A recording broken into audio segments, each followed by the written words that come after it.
वालेकुम। आप देख रहे हैं ट्रेडिशनल फूड और आज हम बना रहे हैं हैदराबादी चिकन बोनलेस हांडी। मैंने हाफ़ कप ऑयल लिया है, इसमें 1 टेबलस्पून जिंजर गार्लिक पेस्ट जाएगा। मैंने 600 ग्राम चिकन लिया बोनलेस, इसको मैंने छोटे छोटे क्यूब्स में कट कर लिया है। हम चिकन को इतना फ्राई करेंगे कि इसका लाइट गोल्डन खूबसूरत सा कलर आ जाए। जितनी अच्छी चिकन फ्राई होगी उतनी ही अच्छी आपकी बोनलेस हांडी बनेगी। इसमें 1 टीस्पून साल्ट जाएगा, 1 टीस्पून रेड चिली पाउडर जाएगा, हाफ़ टी स्पून हल्दी पाउडर जाएगा, हाफ़ टी स्पून ज़ीरा पाउडर जाएगा और हाफ़ टी स्पून ही धनिया पाउडर जाएगा। डालकर हम इसको इतना पकाएंगे कि ऑयल ऊपर आ जाए। मैंने 3 मीडियम साइज़ के टमाटर लिए हैं, इनको मैंने ब्लेंड करके इसकी प्यूरी बना ली है, वो हम अंदर डालेंगे। 3 इसमें गोल सुर्ख वाली सुर्ख मिर्चें जाएंगी, वो डालेंगे और हाफ़ कप शुगर जाएगा।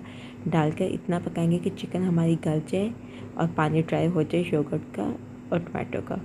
हाफ़ टी स्पून गरम मसाला, हाफ़ कप क्रीम जाएगी और हाफ़ टी स्पून इसमें कसूरी मेथी जाएगी। ये ऑप्शनल है लेकिन इसका फ्लेवर बहुत ही मज़े का आएगा। बोनलेस हांडी हमारी रेडी हो गई है। अब हम इसमें थोड़ा सा अदरक, सब्ज़ मिर्चें और धनिया डालेंगे। नई रेसिपी के साथ। टिल देन, अल्लाह हाफिज़।